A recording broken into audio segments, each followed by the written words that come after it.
आप राष्ट्रीय जनशक्ति party secular के राष्ट्रीय महासचिव नरेंद्र सिंह जी हमारे सामने बैठे हुए हैं और इनसे आज मैं घोसी उपचुनाव के विषय में कुछ वार्तालाप करने जा रहा हूं। सर नमस्कार। नमस्कार सर, नमस्कार और सभी श्रोताओं को मेरा नमस्कार, सुनने वालों को। सर एक बात बताइए, कल जो चुनाव हुआ इसमें मीडिया के लोगों ने और कुछ लोगों ने ये बात कहा है कि उनके साथ बहुत दुर्व्यवहार किया गया, तो इसके विषय में आप क्या कहेंगे? बिल्कुल घनघोर निंदनीय है। निश्चित तौर से 75 वर्षों से भारतीय राजनीति के इतिहास में ये पहला दृश्य देखने को मिला जहाँ पे प्रशासन के लोगों द्वारा मतदाताओं के साथ वास्तव में दुर्व्यवहार हुआ। इसकी मैं घनघोर निंदा करता हूँ। श्रीमान जी ये बताइए कि जो प्रशासन के लोग दारा चौहान को जिताने के लिए इतने परेशान थे, आखिर प्रशासन तो निष्पक्ष होता है, निर्वाचन आयोग निष्पक्ष होता है, तो ये जब चुनाव आता है, आचार संहिता लग जाती है, तो ये अधिकारी तो निर्वाचन आयोग के अधीन हो जाते हैं।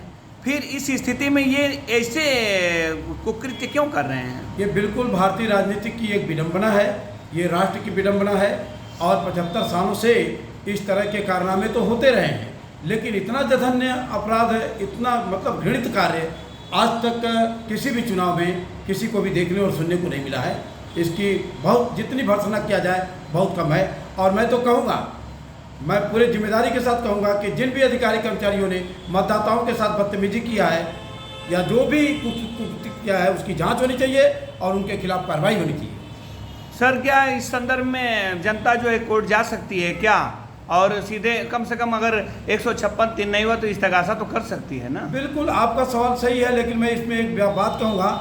इंडियन पेनल कोड 1860 जो लॉर्ड मैकाले ने अपने हक और हकीकत के लिए बनाया था, अपने मतलब के लिए बनाया था, वही आज भी देश के अंदर चल रहा है।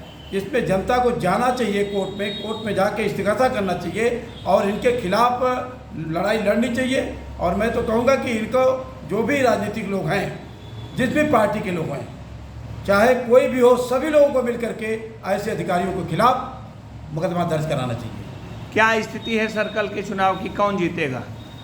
ये बताना बहुत मुश्किल है, क्योंकि कल जो चुनाव हुआ है उस चुनाव में जो ये तरह तरह की जो विडंबनाएं देखने को मिली, कुकृतियाँ देखने को मिली, जो सरकारी तंत्र का खेल देखने को मिला, इसमें कह पाना बड़ा ही मुश्किल है कि सरकार जो स्टेट सरकार है, भाजपा की सरकार है, वो कहीं न कहीं कुछ न कुछ अगर कोई बड़ी धांधली करती है तो निश्चित तौर से ये सारा का सारा खेल पलट सकता है। मीडिया ने तो सर्वे में अपने दिखा दिया था कि हर बूथ भाजपा हार रही है, तो कितनी जगह पर ये वोटरों को रोक लेंगे? अन्य बूथों पर अगर हार जाएगी तो फिर क्या कर लेंगे? नहीं, ये बात तो सच है कि भारतीय जनता पार्टी के कार्यकर्ताओं द्वारा या पदाधिकारियों द्वारा हतोत्साहत का ये परिचय दिया, जिसमें अधिकारियों को झोंका गया है। अधिकारी कदम पोशी करते हैं इन राजनेताओं का, और कदम पोशी में इन्होंने जितनी बदतमीजी करनी थी उतनी बदतमीजी किया इन्होंने। जो मीडिया में दिखाया जा रहा है कहीं झूठ नहीं है, बिल्कुल सच है।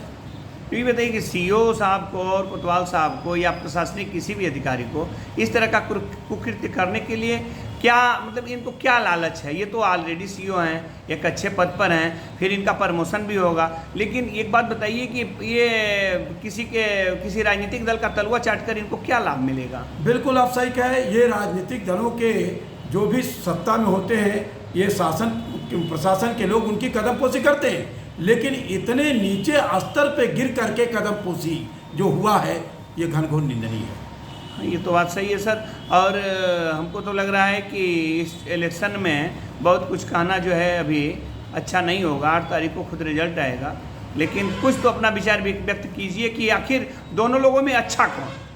देखिए, अच्छे की बात अगर पूछते हैं तो मैं तो कहूँगा कि 16 महीना के लिए दिग्ग जनता ने आपको विधानसभा में भेजा था और आपने 16 महीना पूरा भी नहीं हुआ तब तक आपने इस्तीफा दे दिया, तो निश्चित तौर से आप बहुत ही घटिया नेता हो।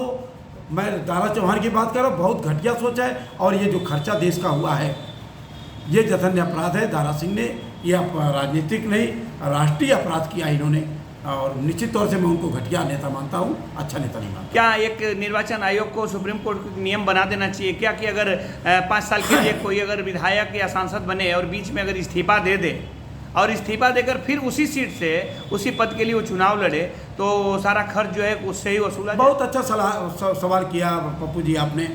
निश्चित तौर से वन नेशन वन इलेक्शन की बात आज देश के अंदर हो रही है। मैं तो भारत के माननीय प्रधानमंत्री जी से निवेदन करता हूं कि वन नेशन वन इलेक्शन को छोड़ो, पहले एक पार्लियामेंट के अंदर एक विधेयक ऐसा लाओ जिस विधेयक में अपराधी क्रिमिनल माफिया चुनाव न लड़ सके और राजनीति में आने के लिए एक औसत एक जो एजुकेशन होना चाहिए और उनका एक एज लिमिटेशन भी कर दीजिए। ये तीनों काम को आप कर दीजिए, ये बढ़िया होगा।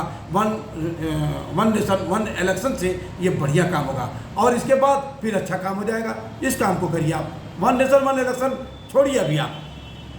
ठीक सर, धन्यवाद। आपने बहुत अपना अनमोल समय थैंक यू सर, आपने समय